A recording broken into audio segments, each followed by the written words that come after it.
Hi, I'm Jessica from Bedazzled Supplies, and today I'm going to show you how to install zipper pulls onto your zipper tape by the yard. I'm going to be installing zipper pulls onto this number 5 zipper tape.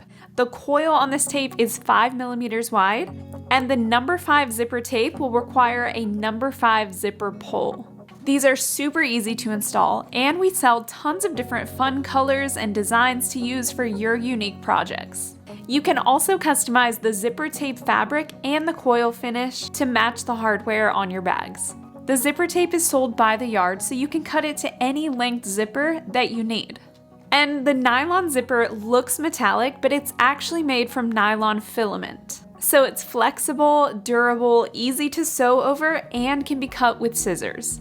In this tutorial, I'll show you how to install a single pull zipper, which is great for purses or bags, as well as a double pull zipper, which is a two-way zipper great for luggage or book bags.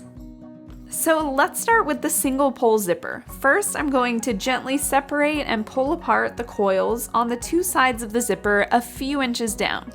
And if you notice that your zipper tape fabric is starting to fray, you can actually use fabric glue or a lighter to melt the edges to stop them from fraying. Now, if you look at the slider, there's a flat end and a rounded end. When putting on the slider, you'll want to use the rounded end. So we'll insert each side of the zipper tape into the opening of the slider, rounded end first. And this takes a bit of practice, but you'll want to make sure the coils are lined up and inserted evenly into the slider. Once it's attached, we'll pinch together the two strips of fabric while pulling the slider along the teeth. And now we can go ahead and open up the rest of the zipper, separating the coils all the way down, and slide the zipper all the way down. And I'll show you how to close the ends of the zipper tape in just a bit, but for now let's move on to the double pull zipper. So to start, again, I'll pull open the coils a few inches down, separating them, and I'll melt the edges of the tape to keep it from fraying. For the double pull zipper, I'm using this black zipper with a beautiful multicolored coil finish. Now I'll attach my first zipper pull. Again, taking the rounded edge of the zipper pull, I'll slide it onto the zipper tape on both sides, making sure the coils are lined up and inserted evenly into the slider. Once the first zipper pull is attached, I can go ahead and open up the rest of the zipper, and I'll slide the zipper pull all the way down to the other end. Now the rounded edge of that zipper pull should be facing towards the bottom end. And now I'll take my second slider, and I'll start sliding it rounded edge first onto the coils. And I'll go ahead and slide it on just like the other one, but you want to make sure that the zipper pulls are facing each other.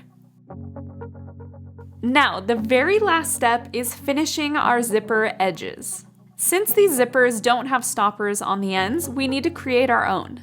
So first I'll measure how long I need my finished zipper to be, and I'll make a little mark with a pen. Time to sew. I like to sew my stoppers using a zigzag stitch. I'll move my stitch width all the way up to 6 millimeters and my length all the way down to 0. Basically, we want to sew zigzag in one place, back and forth several times to reinforce the stitch. So I'll go ahead and use my zigzag stitch, and I'll do the same exact thing for the black zipper on both ends. And remember, these zipper coils are nylon, so they're completely safe to stitch over and they're not going to break your sewing needle. Once that's done, our zippers are ready to be sewn into our bags. Feel free to cut off any excess off the edges of the zipper, and be sure to melt those edges or use fabric glue to make sure they don't fray. And now we can save that leftover zipper tape for our next projects. And just like that, we have these adorable little zipper pulls that are so easy to install and super fun to customize for each individual project. I hope you enjoyed this tutorial. If you did, be sure to give it a thumbs up and subscribe to our YouTube channel for more tutorials. Thanks for watching.